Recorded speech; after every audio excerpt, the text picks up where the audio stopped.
Director గారి దగ్గరికి వెళ్ళినప్పుడు ఇది ప్రతి వాళ్ళు ఒక వ్యాపార దృష్టితోటి లాభ నష్టాల కోసం ఒక సినిమా తీస్తారండి, లాభం కోసం పర్టికులర్గా. ఇది నేను అట్లా అనుకోవటం లేదు.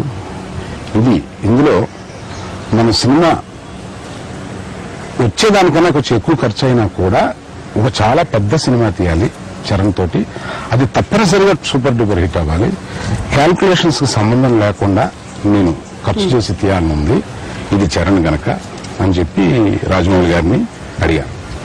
రాజమౌళి గారు మొదట్లో ఏ సబ్జెక్ట్ తీయాలి ఏమిటి అనే దాని మీద కొంత ఆలోచన, కొంత కన్ఫ్యూజన్ అది ఉండేది. చరణ్ ఆయన కూర్చుని ఇంటరాక్ట్ అవ్వడం మొదలుపెట్టిన తర్వాత చరణ్కి ఏమొచ్చు, ఏమి బాగా చేయగలడు, ఆయన చరణ్ అంతకు ముందు సినిమాలో చూసి ఏ గెస్టర్స్ లో ఇతను ఇలా బాగుంటాడు అని చరణ్ చాలా ఎక్కువ కాలం ఈ సబ్జెక్టుకు ముందే ఆయన స్టడీ చేశాడు. స్టడీ చేసిన తర్వాత అందులో ఆయనకి చరణ్ చిన్న వయసు నుంచి గుర్రం అంటే ఇష్టం, గుర్రపు స్వారీ అంటే ఇష్టం, చిన్నప్పటి నుంచి గుర్రపు స్వారీ నేర్చుకుని చాలా బాగా చేశాడు అనేది.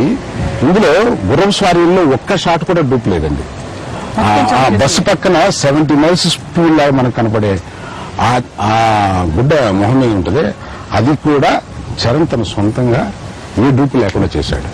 సో చరణ్కి స్వారీ అంటే ఇష్టం. సో దాని మీద అట్లా ఆలోచించి చరణ్కి ఒక్కొక్కటి ఏమొచ్చు, ఎలా నుంచుంటాడు, ఎలా బాగుంటాడు, ఆ వచ్చిన గెస్చర్స్ అవన్నీ చరణ్ ఎంతవరకు నిలబెట్టగలుగుతాడు, ఇవన్నీ ఆయన చాలా బాగా క్యాల్కులేట్ చేస్తూ ఫైనల్ గా ఆయన ఒక స్టోరీ లైన్ అంటే ఓన్లీ 10 minutes, ఈ 10-15 నిమిషాల్లో చిరంజీవి గారికి నాకు ఒక స్టోరీ లైన్ చెప్పి ఈ స్టోరీ లైన్ ని కథ చేద్దామా అనే డిస్కషన్ వచ్చింది. అలాగే 2-3 అనుకున్న తర్వాత దీని మీద అందరూ కలిపి సెటిల్ అయ్యాం. ఇది స్టోరీ లైన్ కింద చేస్తే బాగుంటుంది అని అంటే దాన్ని మొదట్లో ఒక 45 minutes, ఆ తర్వాత 1.5 hour, ఆ తర్వాత 2.5 hours 3 సార్లుగా ఆయన ఎక్స్పాండ్ చేసుకుంటూ నారేట్ చేస్తూ వచ్చారు.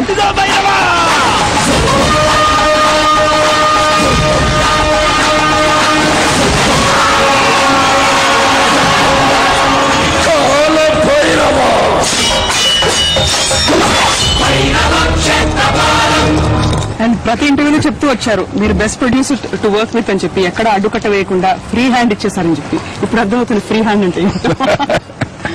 Free hand in the sense అంటే కేవలం నిర్మాత ఖర్చు విషయాల్లో ఏమీ క్వశ్చన్ లేకపోతే మంచి నిర్మాత అని కేవలంగా నేను అనుకోవటం లేదు. పర్టికులర్ గా ఈ ప్రాజెక్ట్ కి ఆ ఫెసిలిటీ కావాల్సి వచ్చిందండి. అంటే డైరెక్ట్ తన ఇమాజినేషన్ ని నేను ఎక్కడ డబ్బుతోటి దాన్ని లిమిట్ చేయకుండా అతని ఇమాజినేషన్ ఎంతవరకు వెళ్తుందో కానీ అన్నట్టుగా వెయిట్ చేసి అంత ఇమాజినేషన్ చేసిన తర్వాత ఇది చేద్దామా, ఎంత అవుతుంది, ఇంత అవుతుంది, దీనికి పర్వాలేదు ఖర్చు పెట్టడం, ఇట్లా అనుకుని ముందుకెళ్తూ వచ్చామని. అనుకున్న దానికన్నా ఒక 30% పిక్చర్ ఎక్కువ ఖర్చు అయింది. జనరల్ గా బడ్జెట్స్ వచ్చినప్పుడు మా 5 to 7% ఎక్సెస్ అవుతూ ఉంటాయి మామూలుగా. అనుకున్న దానికన్నా ఏదో చిన్న చిన్న అప్సెట్స్ వల్ల 5 to 7% అవుతూ ఉంటాయి. దీన్ని వాలంటరీగా, అంటే ఇట్స్ నాట్ ఏ కంప్లైంట్ అనేది, వాలంటరీగా 30% ఎక్సెస్ అయినా కూడా ఈ సినిమా బాగా వస్తుంది కాబట్టి దీన్ని ఖర్చు పెట్టి తీద్దాం అనేది. శత్రువుని చండాడే వీరులు,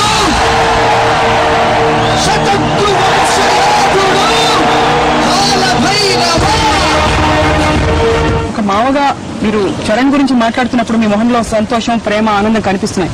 naturally first project Charan the నేనే చేయాలి అని ఒక పొజిటివ్నెస్ ఉండుండొచ్చు మీకు, కానీ మీరు సెకండ్ ప్రాజెక్ట్ ఎంచుకోవడానికి కారణం ఏంటండి? చాలా రీజన్స్ ఉన్నాయండి. మొదట్లో నేనే చేద్దాం, గీతా చేద్దామని అనుకున్నాము, కానీ చాలా మంది ముందుకు వచ్చారు.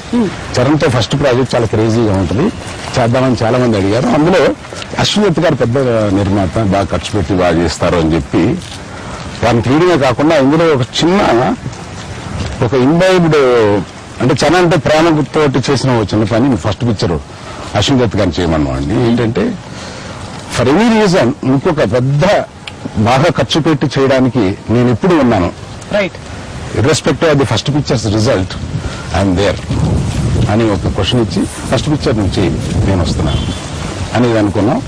అదృష్టవశాత్తు అది కూడా మంచి హిట్ అవడం వల్ల దీనికి కూడా కొంత బిజినెస్ పరంగా కానీ చరణ్ యాక్సెప్ట్ చేసే దీంట్లో కానీ ఆ హోప్ కూడా చాలా ఎక్కువ మాకు సపోర్ట్ ఇచ్చింది. సో అక్కడ చిరుత పరిగెట్టింది, ఇక్కడ గుర్రం మీద స్వారీ చేసింది. మొత్తం మీద రామ్ చరణ్ మంచి స్పీడ్ లో ఉన్నట్టు స్పీడ్ లో ఉన్నట్టు. మగధీర సినిమా అసలు first making of the cinema అప్పుడు కానీ తర్వాత చూసినప్పుడు అవుట్పుట్ చూసినప్పుడు మీకు మీ అనుభవాలు ఎలా అనిపించాయండి?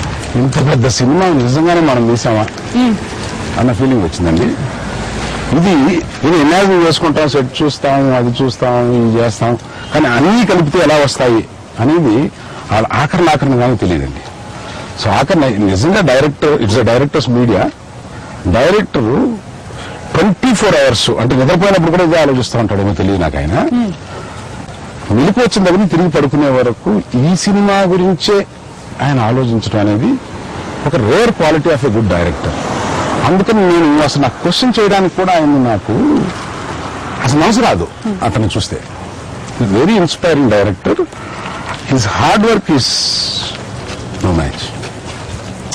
అంత బాగా పనిచేస్తాడు. సో అందువల్ల సరే ఇందులో కొంచెం ఎక్కువైనా కూడా you should allow him to do what he wants అన్న ఫీలింగ్ మనకి ఇస్తాడు అనమాట. క్రియేటివ్ ఫ్రీడమ్ మీరు కూడా ఇచ్చారు మీ వైపు నుంచి.